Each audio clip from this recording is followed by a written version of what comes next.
मध्य प्रदेश के धार जिले के बनावर के भैंसोला में प्रधानमंत्री नरेंद्र मोदी ने जन्मदिन पर मध्य प्रदेश के धार जिले के भैंसोला में देश के पहले पीएम मित्र पार्क का शिलान्यास करने पहुंचे प्रधानमंत्री नरेंद्र मोदी ने भाषण से पहले भोजनशाला का निरीक्षण करते हुए दर्शकों की लगभग 10 मिनट तक बजती रही। ऐसा लगता था मानो मोदी जी ने दर्शकों का मन की बात कह डाली हो। मोदी जी ने सबसे पहले ज्ञान की देवी भोजनशाला की माता वाग्देवी को नमन किया। नमन कर क्षेत्र की जनता की आस्था और श्रद्धा की नई लौ जगा दी। भोजनशाला के लिए लड़ते आ लोगों के लिए बड़ी बात है। ऐसा लगता है कि भोजनशाला विवाद और माता वाग्देवी की मूर्ति जो लंदन में है उसको लेकर मोदी जी से नई उम्मीद बन गई है। भोजनशाला को लेकर जल्द समाधान हो सकता है। धार की जनता ने बहुत दंगे कर्फ्यू देखे हैं, पुलिस की लाठी व गोली भी खाई है। ऐसा लगता है कि जल्द में ज्ञान की देवी मां वाग्देवी की मूर्ति भोजनशाला में पुनः स्थापित होने की आस बढ़ गई है। इस बात को लेकर धार क्षेत्र की जनता व हिंदू संगठन में खुशी की लहर है। तत्पश्चात उन्होंने कहा कि यह कपास आधारित टेक्सटाइल पार्क 2158 एकड़ में बनेगा। इससे 3 लाख रोजगार और 6 लाख किसानों को लाभ मिलेगा। यह पार्क पीएम मोदी के फार्म से फाइबर, फैक्ट्री से फैशन और फॉरेन विजन को साकार करेगा। धार को कॉटन कैपिटल बनाने और मेक इन इंडिया को बढ़ावा देने में मदद मिलेगी। कार्यक्रम में पीएम ने स्वास्थ्य नारी अभियान, स्किल सेल मिशन, पोषण मां योजना की भी जानकारी दी। वही उन्होंने कहा कि यह नया भारत है, घर में घुस कर मारेगा, किसी भी परमाणु धमकी से नहीं डरेगा। मुख्यमंत्री डॉक्टर मोहन यादव व केंद्रीय मंत्री सावित्री ठाकुर ने पीएम का स्वागत किया। इसे प्रदेश के लिए गौरव का क्षण भी बताया। साथियों,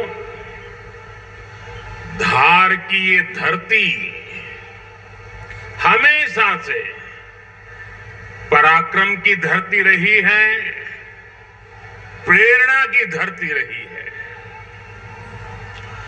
महाराजा भोज का शौर्य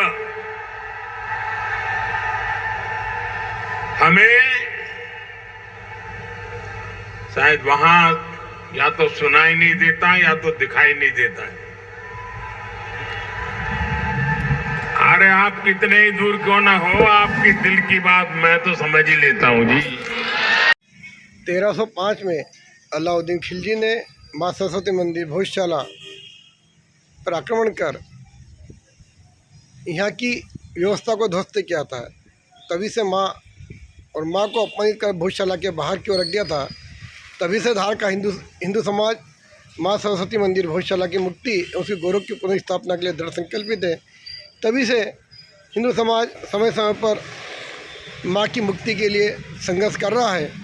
1951 में से यहाँ पर सत्याग्रह के माध्यम से भोजशाला मुक्ति का संघर्ष चल रहा है। 1952 में महाराजा भोज विश्व समिति का गठन करके हिंदू समाज राजा भोज के विचारों को जन जन तक पहुंचाने का प्रयत्न चल रहा है। 2006 में माननीय देश के यशस्वी प्रधानमंत्री, उस समय आप गुजरात के मुख्यमंत्री थे, धार की भोजशाला का अवलोकन कर उन्होंने कहा था कि एक दिन निश्चित ही माँ लंदन से मुक्त होकर भोजशाला में विराजित होगी समय आने पर। कल जब धार जिले में प्रधानमंत्री जी के जन्मदिन के अवसर पर उनका प्रधान हुआ तो उन्होंने मंच से मां को प्रणाम किया। यह इस बात का संकेत है कि 2006 में भोजशाला परिसर में आकर आदरणीय नरेंद्र जी मोदी ने जो संकल्प लिया था वह उन्हें आज भी ध्यान है। और निश्चित ही यह हिंदू समाज के लिए गौरव की बात है कि देश के मुखिया ने मां को याद किया है। तो निश्चित ही आने वाले निकट भविष्य में मां वाग्देवी भोजशाला में विराजमान होगी और भोजशाला अपने गौरव को पुनः प्राप्त करेगी।